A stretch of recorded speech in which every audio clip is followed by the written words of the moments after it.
जय मूल्यवासी साथियों, मैं राष्ट्रीय सिख मोर्चा संयोजक हरविंदर सिंह खालसा कुछ ज़रूरी सूचनाएं आपसे साझा करना चाहता हूं। जैसे कि राष्ट्रीय पिछड़ा वर्ग मोर्चा के राष्ट्रीय प्रमुख चौधरी विकास पटेल साहब ने 22 जनवरी को राम मंदिर उद्घाटन अधूरे राम मंदिर उद्घाटन समारोह को काला दिवस के रूप में मनाने की घोषणा की है।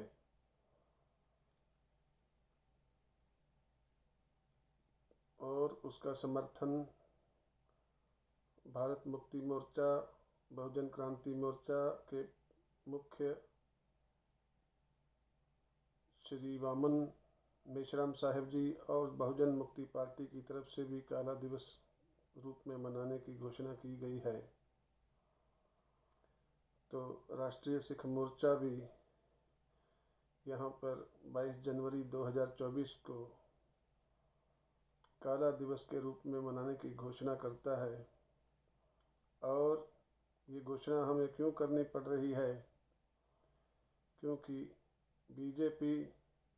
और उसकी करतूतों के मौन समर्थक पार्टियां जो हैं, जैसे कि कांग्रेस है और आम आदमी पार्टी है,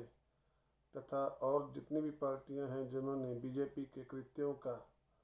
मूक रहकर समर्थन किया है, मौन रहकर समर्थन किया है, कोई विरोध प्रदर्शन नहीं किया है, समस्त राष्ट्रीय पिछड़ा वर्ग मोर्चा और मूल निवासी समाज, राष्ट्रीय क्रिश्चियन मोर्चा, राष्ट्रीय सिख मोर्चा, राष्ट्रीय मुस्लिम मोर्चा और जितने भी हमारे सहयोगी दल हैं, सभी के द्वारा देश भर में हो रहे अन्याय और अत्याचार के खिलाफ, बलात्कार, हत्याएं देश भर में हो रही हैं, आगजनी हो रही है, अमाननीय घटनाएं हो रही हैं, आरक्षण हटाया जा रहा है, बेरोजगारी बहुत बढ़ाई गई है, निजीकरण किया जा रहा है, असल प्रशासन की नाकामी और जातिगत समस्याओं को बढ़ावा दे करके दो समुदायों में शत्रुता पैदा की जा रही है। जैसे कि आसाम के उदाहरण से सभी को स्पष्ट है। और इसी प्रकार जितने भी देश में समस्याओं का निर्माण है वह राजनीतिक पार्टियों के द्वारा ही किया जा रहा है। और इन राजनीतिक पार्टियों के पीछे जो पूरा का पूरा समर्थन है वह आरएसएस के बदमाश ब्राह्मणों का है। समस्त ब्राह्मण समाज को मैं दोष नहीं देता, लेकिन जो बदमाश ब्राह्मण हैं उनके कुकृत्यों को सभी ब्राह्मण समाज को भुगतना पड़ेगा। और जातिगत समस्याओं को बढ़ावा दे करके दो समुदायों में, दो धर्मों में शत्रुता पैदा करना, धर्मनिरपेक्ष देश की में धर्म के नाम पर वोटों का राजनीतिकरण करना, EVM machine, electronic voting machine से लोकमत में बदलाव करना, पंजाब में बगैर किसी सबूत के नौजवानों पर अनबेलेबल केस डाल करके पंजाब से दूर डिब्रूगढ़, आसाम की जेलों में बंद करना और कोई सबूत न होने पर भी कोर्टों के द्वारा उनको छोड़ा ना जाना, कोर्टों की हुक्म को सरकार के द्वारा लागू नहीं करना, माना नहीं जाना, बिल्किस बानो और सरकारी समर्थक जो अपराधी हैं जिन्होंने दंगे करवाए और दंगे में शामिल हुए, लोगों की हत्याएं की, बलात्कार किए, उनको बेल पर छोड़ा जाना, राम रहीम जैसे बाबाओं को 4-4 बार बेल करना, 3-3 सजाएं, यानी एक उम्र कैद की सज़ा होने के बदले में 3-3 उम्र कैद की सज़ाओं को पूरा करने के बाद भी पंजाब के कई नौजवानों को 32-32 साल से जेलों में बंद रखना, किसानों के द्वारा, आम जनता के द्वारा रास्ते पर उतर कर किए गए प्रदर्शनों को ताकत के बल पर, जोर के बल पर बंद करना, नशे के सौदागरों को संरक्षण देना, किसानों और जनता की समस्याओं की अनदेखी करना, संसद पर हमले करवाने, अपने देश की सेना के नौजवानों को खुद मरवाना, संविधान में संशोधन पर संशोधन करके मूलभूत अधिकारों को समाप्त करना, जनता की मांगों पर और आंदोलनों की तरफ दिखाई गई उस उदासीनता से पूर्ण रूप से ये स्पष्ट हो जाता है कि बीजेपी और उसकी मौन समर्थक पार्टियां, जैसे कि विरोधी पार्टी के नाम पर लोग कांग्रेस समझते हैं, और इन दोनों से अलग होकर के लोग समझते हैं कि आम आदमी पार्टी इस देश का उद्धार करेगी। दोस्तों, जिसने भी अब तक देखा है, बीजेपी से अगर कोई नेता निकलता है तो वह सीधा कांग्रेस में चला जाता है, कांग्रेस उसको संरक्षण देती। कांग्रेस से निकलता है तो बीजेपी से संरक्षण मिलता है, और इन दोनों से अगर कोई छोड़ कर जाता है तो वो आम आदमी पार्टी में जमा हो जाता है, वहाँ पर उसको संरक्षण मिलता है। इस प्रकार ये इन प्रमुख पार्टियों के अलावा और भी बहुत सारी प्रमुख पार्टियां हैं जो देश में रह रहे देश की,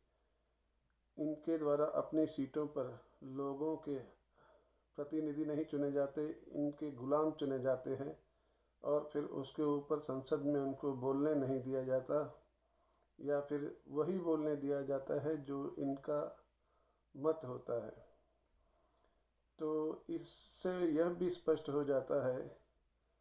कि जनता के वोट के और जनता के मन की बात का, जनता के मत का इनको कोई फिक्र नहीं है, उसमें इनको कोई इंटरेस्ट नहीं है। और अब उस वोट की ये फिक्र भी नहीं करते हैं, क्योंकि कई नेताओं से, कई जनता के एमएलए एमपीओ के मुंह से हम लोग ये सुन चुके हैं, नेट पर भी उपलब्ध है, सोशल मीडिया पर भी उपलब्ध है, कि जाओ जिसको वोट देना है दे दो, हमारे पास ईवीएम है।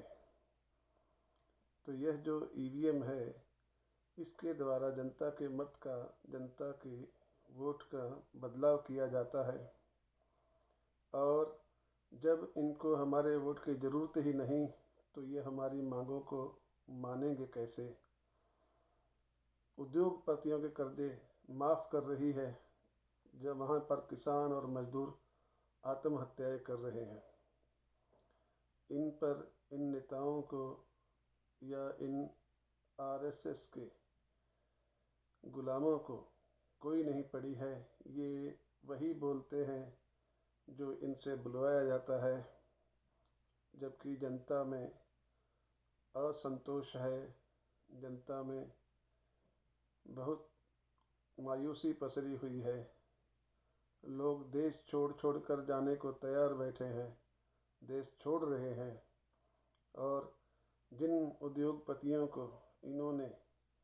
संरक्षण भी दिया है, उन्होंने भी देश से बाहर अपना डेरा डाल दिया है, देश के बाहर अपना निवास का प्रबंध कर लिया है, देश के बाहर अपनी सुविधाएं ले गए हैं, कारोबार ले गए हैं।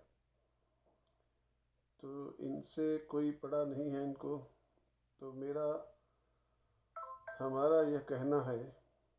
कि 22 जनवरी 2024 को जो अधूरे राम मंदिर के उद्घाटन का समारोह करके जो राजनीति की जा रही है, ये पहली बार देश में हुआ है कि किसी भी अधूरे काम का उद्घाटन कर रहे हैं। इसके पहले उद्घाटन के नाम पर नींव डालकर छोड़ दिया जाता था, और सालों साल वो प्रोजेक्ट बंद पड़े रहते हैं, कभी कोई पूरा नहीं होता है। इसी प्रकार अधूरे राम मंदिर का उद्घाटन कर कर ये सरकार, बीजेपी और आरएसएस इसका राजनीतिकरण जारी रखना चाहती है, क्योंकि लोगों को आपस में फाड़ कर रखने में ही इनको अपनी सफलता नज़र आती है। तो 22 जनवरी 2024 को राष्ट्रीय सिख मोर्चा राष्ट्रीय पिछड़े वर्ग के समर्थन में काला दिवस के रूप में मनाने की घोषणा करता है। और इसके साथ ही दूसरी महत्वपूर्ण सूचना जो है, इस समारोह के बाद में दोस्तों भारत मुक्ति मोर्चा के मान्यवर श्री वामन मेश्राम साहिब जी ने 31 जनवरी 2024 को ईवीएम मशीन के विरोध में, ईवीएम वोटिंग के विरोध में दिल्ली में चुनाव आयोग कार्यालय को घेरने की जो घोषणा की है, उसका भी राष्ट्रीय सिख मोर्चा पूर्ण रूप से समर्थन करता है और उसमें सहयोगी होने के लिए, ईवीएम को हटाने के लिए, बैलेट पेपर को वापस लाने के लिए, ताकि जनता की जो वोट है उसकी पावर जो छिन चुकी है वह वापस स्थापित की जा सके, संविधान को बचाया जा सके और संविधान में मूलभूत जो लोगों की भलाई के कानून हैं उनको संशोधन के द्वारा हटाया ना जा सके,